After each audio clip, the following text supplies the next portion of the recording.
Good morning, Sonor family. Jules here on a Friday morning. It's been a beautiful week. This has always been my favorite time of the year, and I feel like I say that every time the weather changes. Living in Southwest Georgia, like I do, we don't have harsh winters or anything. We do have some harsh days once in a while. Had a pretty heavy snow this past winter. But just in general, our weather, as far as coldness gets, it's pretty mild. It can get scorching, freaking hot though, pretty quickly sometimes. And this time last year, I'd taken a trip up to New Hampshire. Oh, actually, all the way up to Maine and through Connecticut, coming back, and wound up going to Nashville through Nashville to pick some stuff up and look at some music stores and all that. And looking in my memories in Facebook, it was 104 degrees according to the car I was driving at the time. So I'm not facing anything near that. We're up in the mid, maybe upper 80s, but the weather has been clear. Not a lot of rain, which we did have quite a bit of rain there for a while. So I'm really enjoying things. And if you're not familiar, one of the largest fairs in the country happens in Middle Georgia. It's the Georgia National Fair, and that's coming up from October 3rd to the 13th. I think it's a 10-day event, and it's like my it's like my Super Bowl. I know guys get excited about the Super Bowl every year. I get excited about this fair. And last year I went for 4 days, and probably will not do that this year. I probably uh, may pull off two.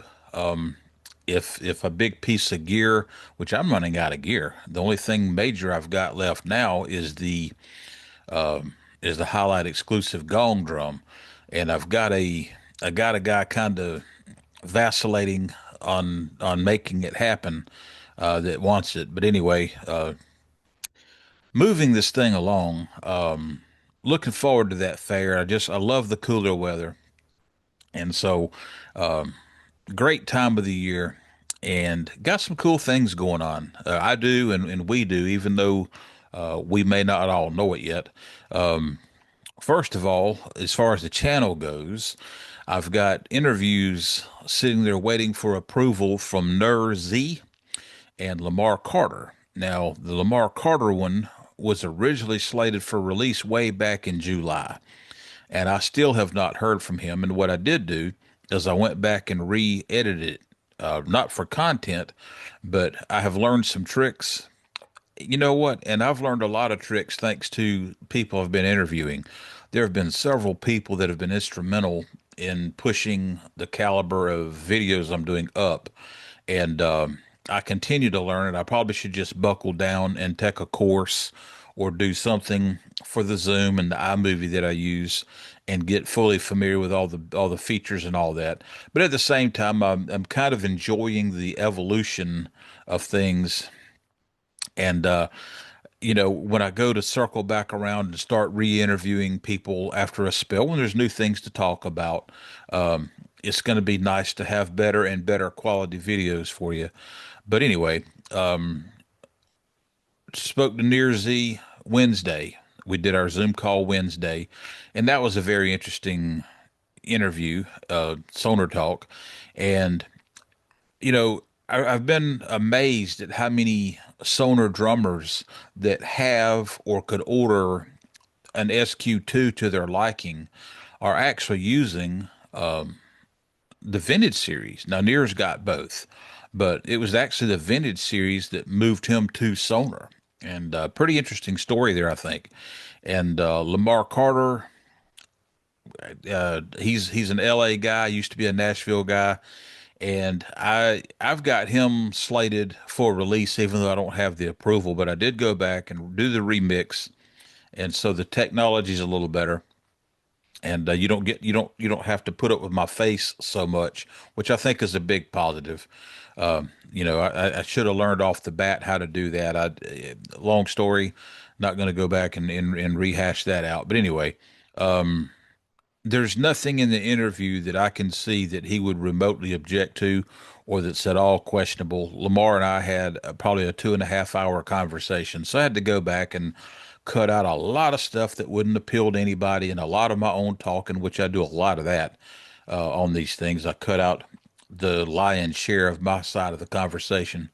But anyway, so I've got two in the can waiting on approval. Hopefully, if I don't get the approval today from Near, I'm going to shove it out a week or two. I may leave Lemar in place. Lemar is slated for next week. If somehow I were to hear from him and something needs to change, I might have to move that. And what I may do, since I've already got them up and got everything completed, including the release dates at the tail of the videos, I may leave Lemar for next week, regardless of what happens with Near. May shove him out 2 weeks if we don't get the approval today to release it tomorrow. But anyway, just glad to have some content for you. We missed last week, and this was never expected to be an every single week thing for me. Not everybody that is going to do one is available on my time schedule, so I just have to take what I can get. And I appreciate all these guys that do this stuff. So be it international artists or even local guys that I've had do this or that I want to get to do it. So big shout out to everybody that takes time to do these content videos with me. Personal frustration. I decided a couple of years ago, or when I came back from New Hampshire, which incidentally 2 years ago I was up at Drum Center, Portsmouth. I was living in a motel a little bit down the road from Drum Center, Portsmouth. Kind of a cool time in my life.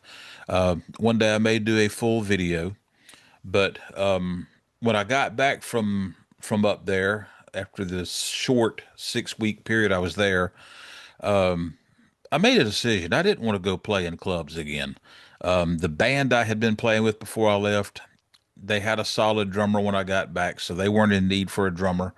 And then they wound up disbanding.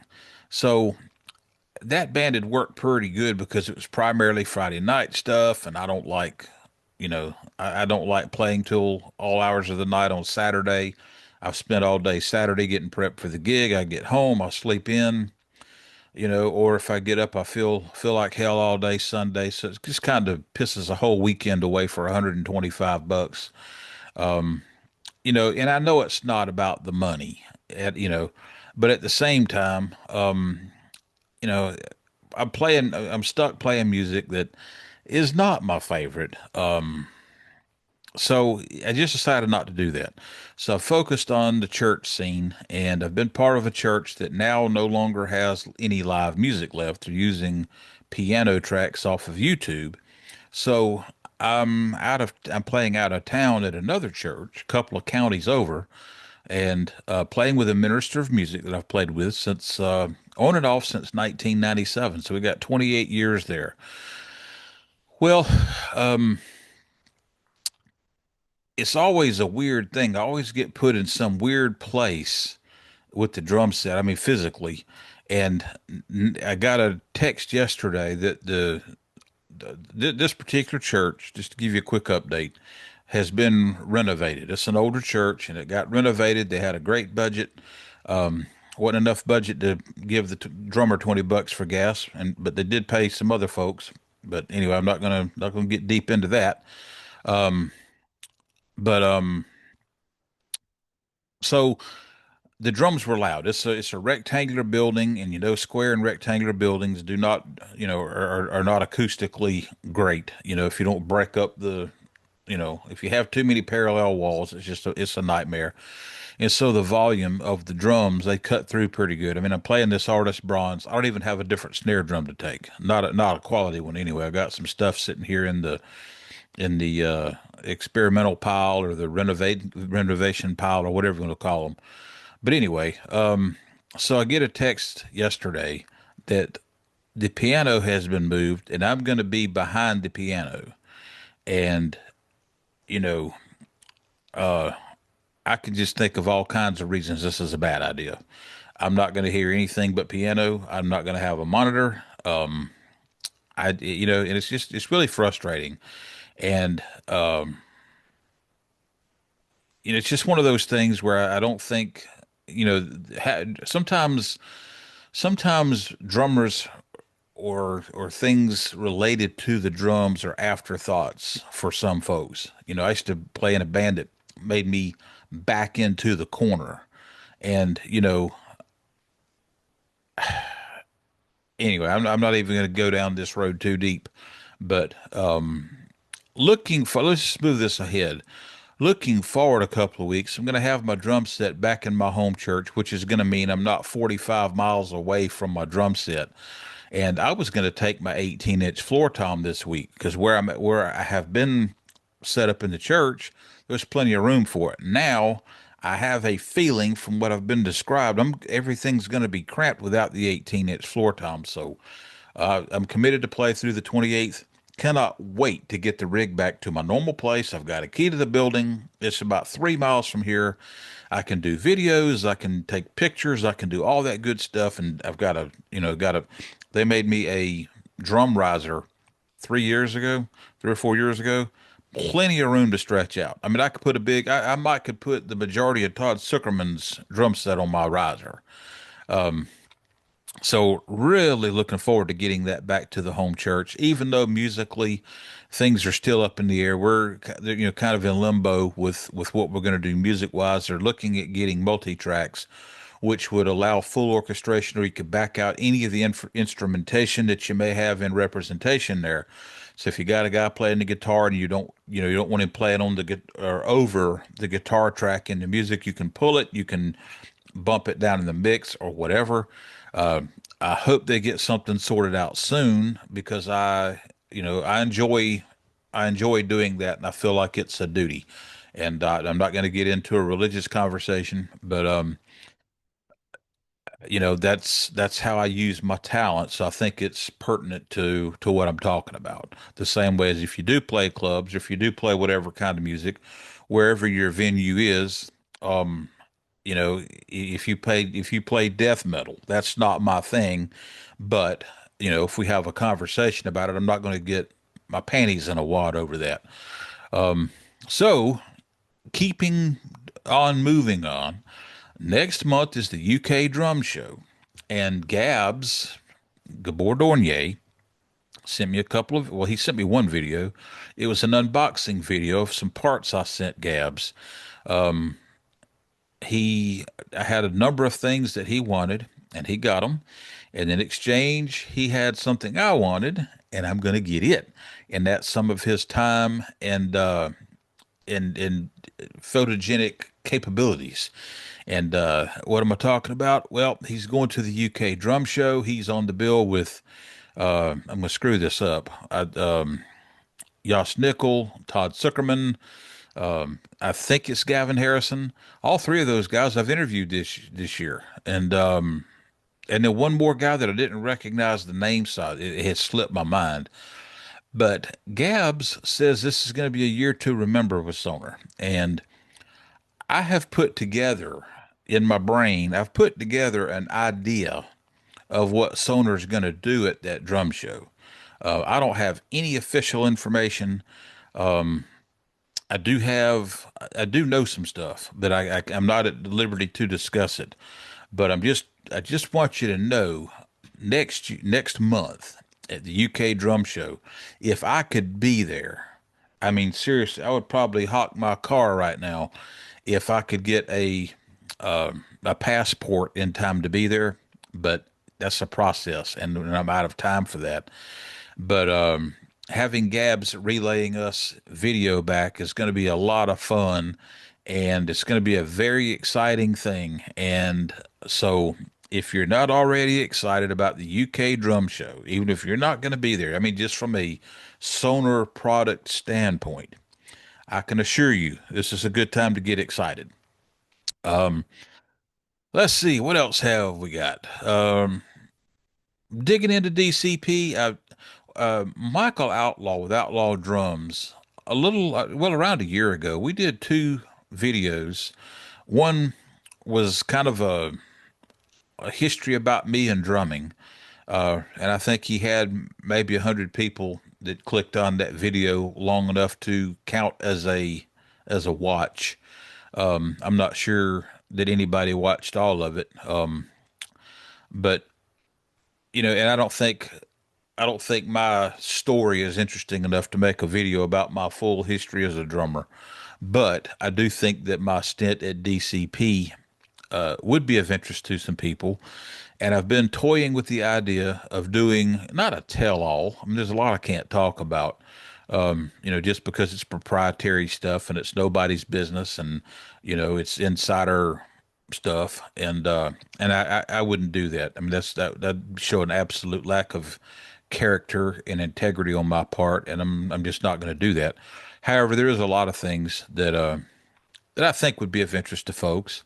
And so I may leak, or not leak in terms of actually, what should be private information, but I may talk about it a little bit going forward. I watch my memories on Facebook and kind of use that as a guideline.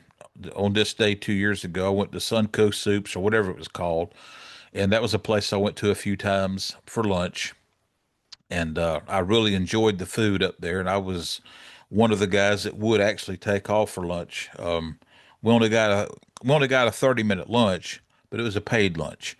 And when I got there, I'll tell you this. I'll tell you this. When I went up and met Shane, it was over 2 years ago, but got up there and a part of we talked about meeting for a long time. I knew Shane when he was still at the drum shop of, in Maine, and bought a lot of stuff from him over the years. And Shane was a huge influence on products I bought and things I did and tried and all that. And I had a real strong trust in Shane because Shane knew me and he knew what I would like. And so we'd always talked about meeting. And so I went up there and we met and had a good hang. I'll go into more detail on that one day, but Shane's a very busy guy. This is something that people don't get about Shane. Shane is no longer in sales. He's got a full staff to run that business, on the front end. Shane does a lot of stuff on the back end, and it's very time consuming, and Shane stays very busy. And the unfortunate thing is, even I'm going to include myself in this, but a lot of people they want to talk directly to Shane. Shane's known them for years. They were used to dealing with Shane, and there are people that Shane wants to deal with directly, but just in general, everybody trying to run to Shane doesn't really work. He would never get anything else done. So I'm just saying that to say this. Shane's a busy guy. And I mean, extremely busy. And so when I got up there, what I figured would happen was that Shane would make some time here and there to talk to me and show me some things. And we were going to go to dinner and have a steak and this kind of thing. So I'm figuring, you know, Shane's going to be taking calls and sending texts and, having to walk out on the sales floor and deal with customers and all that. And at 4 o'clock, when I was scheduled to meet Shane, it was like me and Shane were the only two guys on the planet. Everything else he set to the side from two, no, from 4 until about 11 o'clock that night. I had a couple of adult beverages, and that always spurs me to run to the boys' room with a high level of frequency.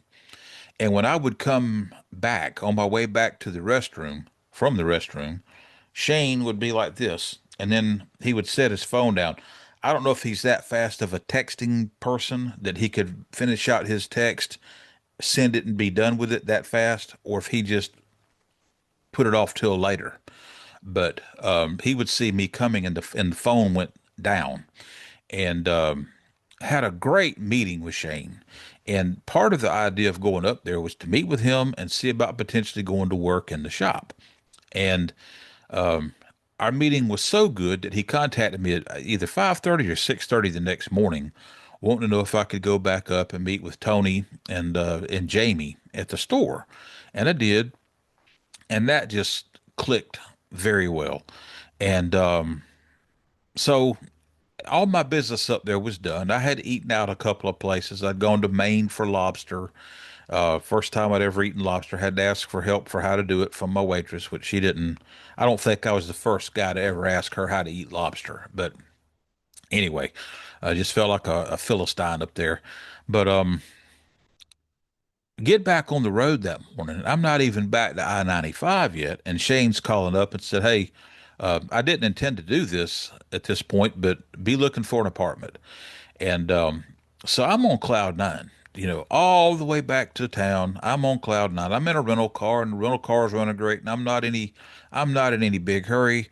I had, from selling my business off, I had some money in the bank, so it wasn't like I had to get back to work or go put a notice in or anything. I had this business that was still operating in theory, but I was just kind of coasting for a while. And I'm like, I know what's going to happen. I'm sitting here riding high, so to speak, and I'm going to get home and get a good night's sleep and wake up and realize I'm not moving up there. What in the hell is wrong with me? So I got back home, took me a few days, got back home and got a couple of good nights of sleep, and nothing changed. I was like, I'm going to do this. I'm really going to do this. And so I put all my music gear up for sale, and I probably had 30 or $40,000 worth of stuff between drums, guitar crap, a home project studio with a Sweetwater computer, all maxed out with memory and all that good stuff. And had to liquidate all this. So for a couple of weeks, I'm sitting there liquidating stuff. All this money is going straight into the bank because I didn't have any debt. So all this money is going straight in the bank. And um, during our phone call, before I had hit I-95, the morning I was headed back from up there, Shane said, "Now we need to talk about um, when to get you started. Do we want to do November 1st or January 1st?"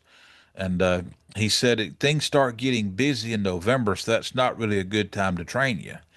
And I said, well, why don't we do this in October? Start in October. That way, there's time to train me before things get busy. That way, I can help take care of that. So he agreed to that. So I'm supposed to be up there in October, and I get back home and I do a fast liquidation. And I think this is in August that I made the first trip. And so get home, do this liquidation. So, maybe 10 days, I can't remember. I'm ready to roll. Not only am I ahead of the time frame to start with of what he originally had thought, but now an October start date, I'm up there 2 weeks earlier than that. And they didn't know what to do with me. They had, everybody was in positions. Shane didn't have an open position. He just hired me. He didn't have a position where somebody had left or he had created a role that nobody was doing yet. Um, so that's all I'm going to tell you right now. I just do want to say this up front, just so there's no misunderstanding. Um, Me and Shane had some clear conversations about what was going to happen and all that stuff. And Shane did not make any promises that he did not keep. So I just want that known up front. The reason I abruptly left had nothing to do with Shane not honoring what we were supposed to do. Um, but I will get into it a little deeper, and part of that's going to be as I see what's going on in my memories from Facebook. And there was some cool stuff that happened while I was there. Um, but I'm going to save this and kind of meter it out as I go. And eventually I may go back and make a full video. We'll just see how that all shakes out. Um, but that's going to do it for us today. I've gotten kind of long-winded, and if you've hung in there, I appreciate you. And I think I've done a good job of holding this together where I'm not going to have to go cut it up and take out some dumb comments or rambling, which I do sometimes. But anyway, if I don't have any content come out this weekend for you, I'll touch base with you Monday morning and try to give you an update if there is one. Have a good weekend, guys. Thank you.